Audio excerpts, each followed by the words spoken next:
என்றால் நான் தான் ஐவர் என்று சொல்வார்கள். யாராருக்கு? குந்தமா தேவிக்கும் பாண்டு மகாராஜுக்கும் பிறந்தவன் நான் தான். தர்மன், வீமன், அர்ஜுனன், நகுலன், சகாதேவன் என்ற ஐவர் இருப்பார்கள். நான் தான் முதல் பிறந்தவன் தர்மன் என்று சொல்வார்கள். அப்படி இருக்க நான் எந்த குலத்தில் பிறந்தேன்? திங்கதன் குலத்தில் வந்தேன். திங்கதன் குலத்தில் வந்தேன். தீர ஐவராஜர் ராஜன் ராஜன் திங்கதன் குலத்தில் வந்தேன். தீர ஐவராஜர்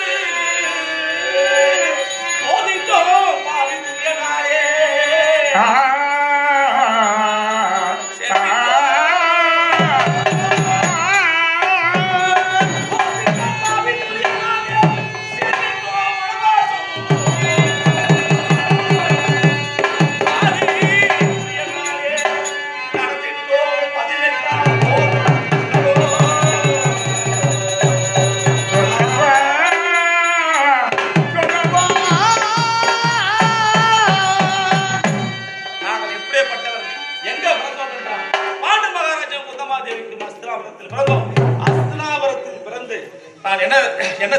என்ன தெரிவித்தா தெரியுமா? எனது விதுர மகாராஜா சொல்லுவார்கள், எனது சித்தப்பா ஒரு லிகிதம் ஒன்று எழுதினார். என்ன லிகிதம் என்றால், எனது தந்தை பாண்டு மகாராஜன் இருந்து பல ஆண்டுகள் ஆகிவிட்டது. வாரணாசியில் கங்கைக்கரை ஓரத்திலே நாங்கள் என்ன செய்ய வேண்டும், தியோதாப்பனம் செய்ய வேண்டும் என்று ஒரு லிகிதம் எழுதினார். அந்த லிகிதத்தின் வழியில் நாங்கள் என்ன சென்றோம், என்னுடைய அத்திராபுரத்தை விட்டு யாருக்கு முடிசூட்டினோம்? அந்த துரியனுக்கு முடிசூட்டினோம். துரியனுக்கு முடிசூட்டிவிட்டு நாங்கள் எங்க சென்றோம் என்றால், வாரணாசிக்கு 21 நாள் சென்று ஆளில்லா மாளிகைக்கு ஒரு யாகம் ஒன்று நடத்த சென்றோம். அந்த இதுங்கிற கருத்து என்ன எழுதுது தெரியுமா? சிரஞ்சீவி பாண்டவர்க்கு செல்வம் செழிப்புண்டோ உண்டோ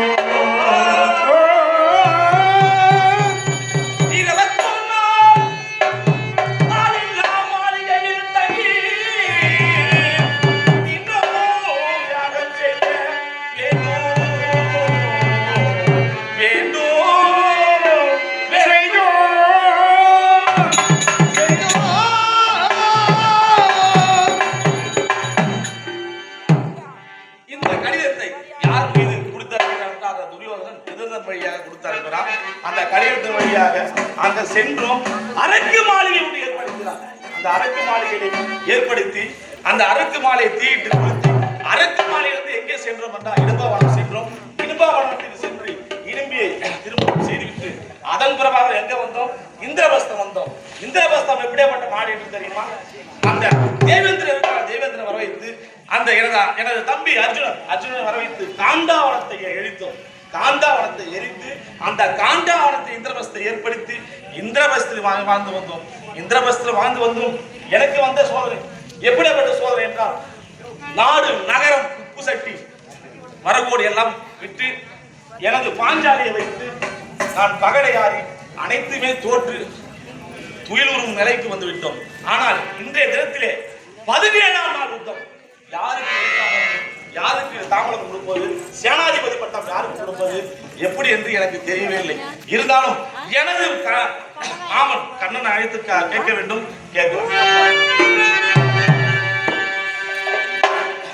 அண்ணா கோகுல ரமணா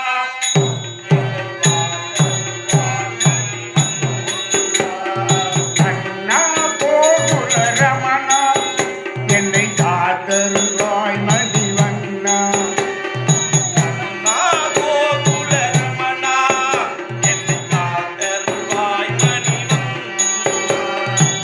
எல்லாம் செய்யத்தான்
மங்கை பார்வதி அண்ணன் நான் மதிமுக கமல சொன்னன் செங்கல்வாள் கண்ணல் வல்லல் நான் சிங்கார மேகவன் அந்த மங்கை பார்வதி அண்ணன் நான் மதிமுக கமல கண்ணன் நத்தி தருநாதர் கனுகூல கூலன் சித்தம் தருநாதர் கதி காலன் காலன்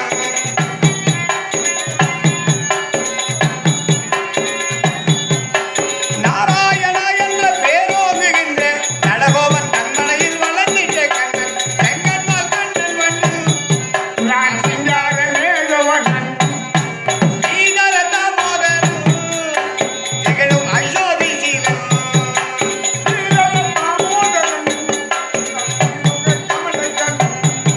நான் மங்கை பார்வதி அண்ணன் நான் மதிமுக கமல கண்ணன்.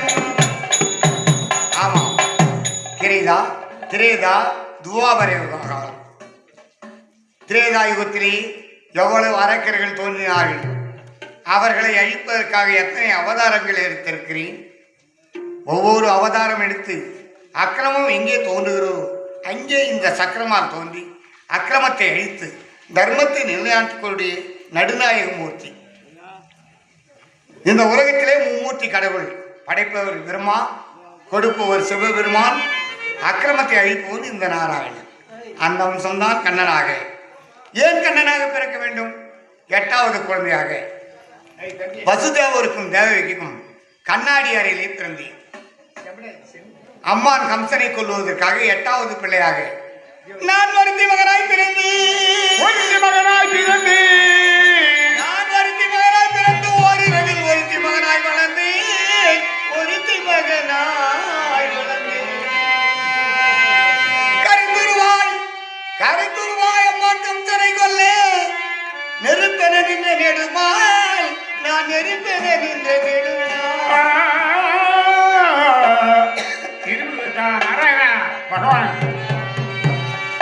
அப்படி கருத்துருவாய் வளர்ந்து ஒரே இரவிலே கண்ணாடி அறையிலே பிறந்து அதே இரவிலே நாராயண அம்சமான நான் அந்த வசுதேவருடைய கனவிலே, வசுதேவரே, நான் 8வது குழந்தையாக கண்ணனாக தேவகி வயிற்றிலே பிறக்கப் போகிறேன். நான் பிறந்த உடனே என்னை எடுத்துக்கொண்டு போய் ஆயர்பாடியிலே வைத்துவிட்டு அங்கே என்னுடைய தங்கை காளிகாதேவி பெண் குழந்தையாக பிறந்திருக்கிறார், அதை கொண்டு வந்து இங்கே வைத்து விடு. ஏனென்றால் என்னை இங்கே வைத்தால் கம்சன் கொண்டு விடுவான். 8வது பிள்ளையார் கட்டாயம் அவனுக்கு மரணம். அது தெரிந்துத்தான் 6 குழந்தைகளும் அழித்து விட்டு 7வது கலிகாதி விட்டார். 8வது தான் இந்த கண்ணன் பிறக்கிறேன். அப்படி அவருக்கு நான் கட்டளை எடுத்தேன்.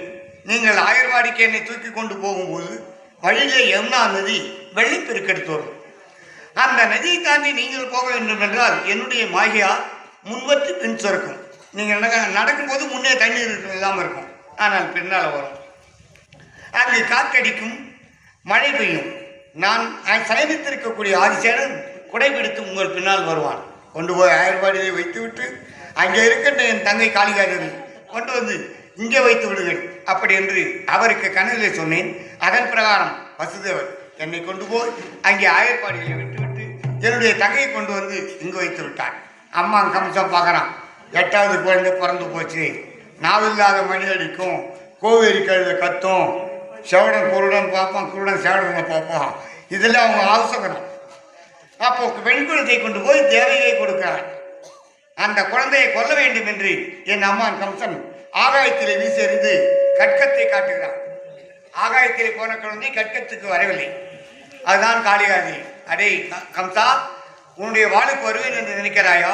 என்னுடைய அண்ணன் கண்ணன் ஆயர்பாடியிலே வளர்கிறான், அவரிடத்தில் காட்டடா உன்னுடைய வேகத்தை என்று சொல்லிவிட்டு மாய்கையாக மறைந்து விட்டார். அன்றையிலிருந்து அங்கேயே வளர்ந்த பிறகு கோபிகள் எல்லாம் ஆடை இல்லாமல் தண்ணீர் கொடுத்தார்கள். அது உலக மக்கள் அறிய வேண்டும் என்பதற்காக. ஒரு சிலர் சொல்றான், கண்ணை வந்து கொம்புல துணிதான் தூக்கின்னு மரத்து மேலே ஏற்றான் அப்படின்னு. அதெல்லாம் தப்பு. இந்த பூமி ஒரு பெண் பூமாதேவி, ஆகாயம் ஒரு பெண் ஆகாயவாணி, கங்காதேவி ஒரு பெண் கங்காதேவி குடிக்கிற தண்ணீர், அன்னபூரணி நாம் சாப்பிட்ற சாப்பாடும் ஒரு பெண். அப்படி இருக்கக்கூடிய அந்த கங்கை என்று சொல்லக்கூடிய கங்கையிலே அந்த பெண்ணை போல இந்த பெண்கள் எல்லாம் ஆடை இல்லாமல் அவுத்து போட்டு குளிச்சா எவ்வளோ அசிங்கம், அவமானம். அதனால் இந்த உலக மக்கள் அறிந்து கொள்ள வேண்டும். ஒரு குளிக்கும் பொழுது ஒரு பெண்கள் சுற்று ஆடையாவது அணிந்து கொண்டுதான் குளிக்கணும் என்பதை உலகத்திற்கு எடுத்து காட்டுவதற்காக இந்த கண்ணன் அப்படி செய்தேன். அதோடு மட்டுமல்ல, காளிகன் என்று சொல்லக்கூடிய ஒரு மடு ஆடு மாடுகளை ஓட்டி கொண்டு போகிறேன். அந்த அரக்கன் அங்கு வருகின்ற கோவை என்று சொல்லக்கூடிய பசு கன்றுகளை எல்லாம் ஆவென்று குசித்து பாதகத்தை செய்து கொண்டிருந்தான். அவனை விடலாமா? அப்பொழுதுதான் அந்த பட்டாமுடி மீது என் பாதத்தை வைத்து நர்த்தனம் ஆடி என்னுடைய பாதத்தாலே அவனை அழைத்தேன். அம்மான் கம்சன் என்னை கொள்வதற்காக 12 மந்திரிமார்கள், பூதகாசுரன், சகடாசுரன், இப்படிப்பட்ட 12 மந்திரி அனுப்பி விஷப்பால் கொடுத்தான்.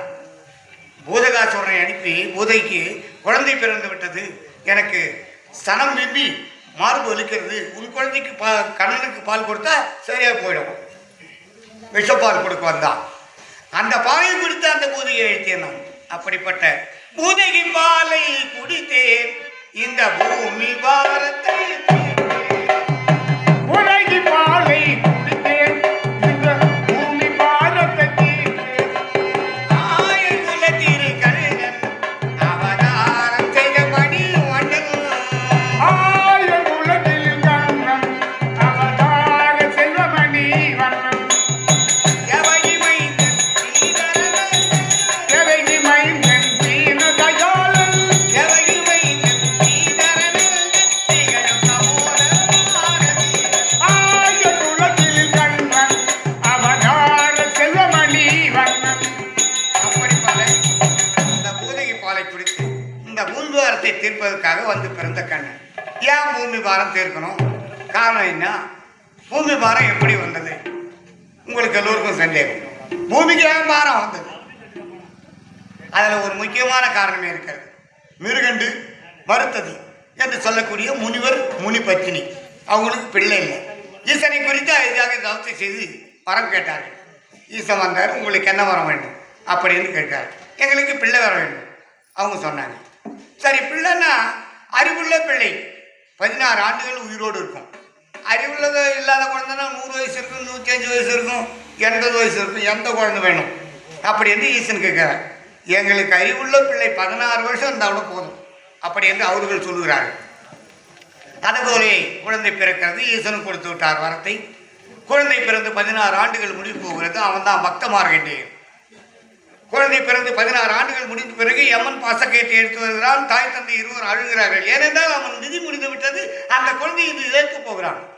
அந்த குழந்தை வந்தான், நீங்கள் ஏன் அழுகிறீர்கள் என்று கேட்கிறார். அப்பா, இன்னைக்கு விதி முடிஞ்சு போச்சு, நீ சாக போற. யமன் பாசக்கயத்தை எடுத்து வருகிறான் அப்படி என்று சொல்லுகிறார்கள். என் உயிரை காப்பாற்றிக் கொள்ள எனக்கு தெரியும் அப்படி என்று நீங்கள் அழாதீர்கள் அப்படி என்று அந்த குழந்தை தாய் தந்தைக்கு சமாதானம் சொல்லிவிட்டு எல்லா சிவன் கோயிலுக்கும் சென்று லிங்கத்தை கட்டிப்பிடித்து அழுது கொண்டிருக்கான். யமன் பாசக்கயத்தை எடுத்துக்கொண்டு போய் அவங்க வேலையை அவன் செய்கிறான். ஈசன் கொடுத்த கட்டளை யமனுக்கு உயிரை பிடிப்பு, விதி முடிஞ்சால் உயிரை பிடிக்க வேண்டிய கட்டளை அவன் வேலை. பாசக்கயத்தை எடுத்துக்கொண்டு இந்த குழந்தையை துரத்துகிறான். இந்த குழந்தை ஒவ்வொரு கோயிலுக்கும் போச்சு. கடைசியாக திருக்கடையூர் என்று சொல்லக்கூடிய அமிர்தலிங்கம், அந்த அமிர்தலிங்கத்தை கட்டி பிடித்து கொண்டு ஓம் நமச்சிவாயா ஓம் நமச்சிவாயா அப்படி என்று இந்த குழந்தை ஈசனை குறித்து தவம் செய்து கொண்டிருக்காங்க. நேராக போனால் பாசக்கயத்தை போட்டான். அந்த குழந்தை கழுத்திலே விழவில்லை, பக்த மார்க்கண்டேயன் கழுத்தில். மறுபடியும் 3வது முறை லிங்கத்தோடு போட்டு இழுத்தான். லிங்கம் படியிலிருந்து வெடித்தது. ஈசன் வெளிப்பட்டார். யமனை எட்டி உதைத்தார். ஒரு உதை கீழே விழுந்தான். அவன் விழுந்தது 9 18 நாழிகை. அந்த 18 நாழிகையிலே 18 அக்ரோனி சேனை பிறந்து கொண்டே இருக்கிறது. இவன் உயிரை பிடிக்கல. இவன் உயிரை பிடிச்சாதானே பூமி பாரம் தீரும். பிறந்த குழந்தை பிறந்தவிட இருக்குது, இருக்கிற ஜீவனும் அப்படியே இருக்கிறது. பூமி பாரம் அதிகரித்து விட்டது. பூமாதேவி ஓடி வந்து அடிக்கடி கோவிந்தா முகுந்தா வைகுந்தா என்று என் பாதத்தில் எழுதுகிறார். என்னால் பூமி பாரம் தாங்க முடியவில்லை சாமி, என்னை காப்பாற்றுங்கள். சரிம்மா, கிரேதா திரேதா முடிகிறது. துவாபரை காலம் பிறக்கப் போகிறது. அந்த நேரத்தில் நான் 8வது குழந்தையாக கண்ணனாக பிறந்து 18 நாள் யுத்தத்தை துவக்கி இந்த 18 அக்ரோனி சேனையும் மடித்து பூமி வாரத்தை தீர்க்கணும்னு அன்னைக்கு சத்திய வாக்கு பூமாதேவிக்கு கொடுத்தேன். அந்த வாக்கின் பிரகாரம் தான் இப்போ கண்ணனாக பிறந்து பாண்டவர்களுக்கும் கௌரவர்களுக்கும் விகட விரோதம் ஏற்படுத்தினேன். ஏன்? பூமாதேவிக்கு நான் சத்திய வாக்கு கொடுத்துருக்கேன், அதனால என் மேலே தான் நான் செய்திருக்கேன். இவங்க நினைக்கிறாங்க மாமா நம்மளுக்கு துணையாகிறாரு. அதெல்லாம் கிடையாது. என் வேலை முடியணும், நான் வந்த வேலை முடியணுமே, அதுதான் எனக்கு. நான் கொடுத்த வாக்கை காப்பாற்ற வேண்டும். அதனாலே ஒரு புறத்திலே பாண்டவர் பக்கம் இந்த கண்ணனும், அந்த புறத்திலே எங்க அண்ணனும். எனக்கு அண்ணன் யாரு? அவன் தான் சகுனி. நடுமத்தில் இருக்கிற பூ எடுத்த சனி, அந்த சனி அந்த பக்கம், இந்த பக்கம் கண்ணன். அதனால் நாங்கள் இருவருமே போட்டி போட்டு கொண்டு சகுனியை அவன் பக்கம் சேர்ந்து அவனை அழிக்கணும். அதான் பங்காளி குடும்பத்தை உறவாடி எடுக்கணும். ஆமா. சகுனியோடு பிறந்தவர்கள் 104 பேர் அண்ணன் தம்பி. விஸ்வாச்சாரி பார்த்தாரு, 100 பேர் இருக்கானுங்க, நம்ம பேர பசங்க 100, அவனுக்கு 104 பேர். காந்தாரி திருமணம் செய்தாச்சு. ஆனா அவனுங்க இவனு கூட மோதனா எப்படி 4 பேர் அதிகமாகறான், அடிச்சு போடுவான். அதனால பீஷ்மாச்சாரி என்ன பண்ணாரு, மொத்த பேரையும் சிறை பிடிச்சு சிறையில் அடிச்சிட்டாரு. அப்போ பீஷ்மாச்சாரிக்கு எல்லா வித்தையும் தெரியும். பாண்டவருக்கு கௌரவர்கள் கொடி பசங்க, துரியோதன விகரணை, இவனுங்க சின்ன சின்ன பிள்ளைங்க. அந்த நேரத்தில் பீஷ்மாச்சாரி சூழ்ச்சியாக இவர்களை காப்பாற்ற வேண்டும் என்று 104 பேருக்கு பிடித்து சிறையில் போட்டான். சிறையில் போட்டு அவனுக்கு கொட்டாங்கச்சியில் கொடுக்குறாங்க. ஒவ்வொரு கொட்டாங்க. ஆமா, ஒவ்வொரு நாளைக்கும் ஒவ்வொருத்தனை சேர்த்துக்கிறான். ஒரு கொட்டாங்கச்சி குடிச்சது எத்தனை வேலை உயிரா இருக்க முடியும்? ஆகினாலே பார்த்தார்கள் அவர்கள் எல்லோரும் சகுனியுடைய தம்பிகள், ஏய் நம்மளுக்கு வர கூட எல்லாம் அண்ணனுக்கு கொடுங்கடா. கடைசியான சகுனி அவனை கொடுங்கன்ட்டு இவனுக்கு கூட அவனுக்கு கொடுத்து அவனை கொழுப்பு வச்சுட்டான். எல்லாமே வந்துச்சுன்னா சகுனி மட்டும் தெரியல, கொழுத்து போய் நிக்கிறான். பார்த்தான் துரியோதனன், ஏய் இந்த ஆளுகிட்ட ஏதோ விஷயம் இருக்குது, வாய்க்கு இருக்குது, இந்த ஆளு நம்ம கூட சேர்த்துக்கலாம், நாம எதிர்காலத்தில் செய்யலாம் அப்படி என்று சகுனியை இவன் பக்கம் தெரிவிட்டார். ஆமா, அவன் வந்தான், கணக்கு போட்டான். சரி, இவனை ஒரு வாடியே இவனை ஒழிச்சுதான் நம்ம போகணும். ஆமா, முதல்ல துரியோதனை ஒழிக்கணும், கூட்டத்தே ஒழிச்சிடணும். ஆமா, அப்படி என்று கணக்கு போட்டுதான் சகுனி அந்த தரப்பிலே, இந்த கண்ணன் இந்த தரப்பிலே இருக்கிறேன். இது வரைக்கும் நாங்க செய்த வேலையால 16 நாள் முடிஞ்சு போச்சு. இன்னைக்கு 17 நாள் யுத்தம். ஆமா, 16 நாளுக்கும் அந்த 14 நாள் மட்டும்தான் அவங்களுக்கு வெற்றி. சரி, அபிமன்ய கொண்டாங்க. இது நாள் கூட இவங்களுக்கு ஜெயந்தான். ஆகையினாலே இன்று 17 நாள் யுத்தத்திற்கு யார் சேனாதிபதி பாண்டவர் தரப்பில் போகிறார்கள் தெரியாது. சரி, இருந்தாலும் மச்சான் தர்மம் இருப்பாரு.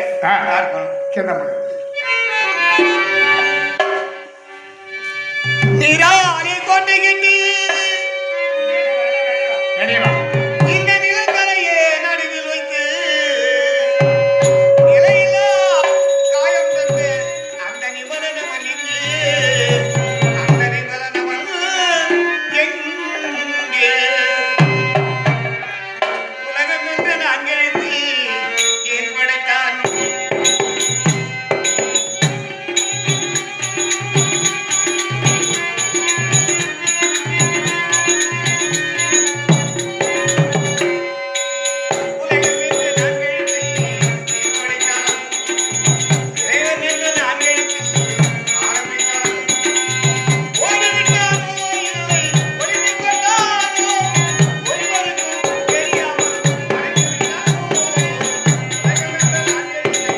உலகம் என்ற தங்கத்தை ஏற்படுத்தான்.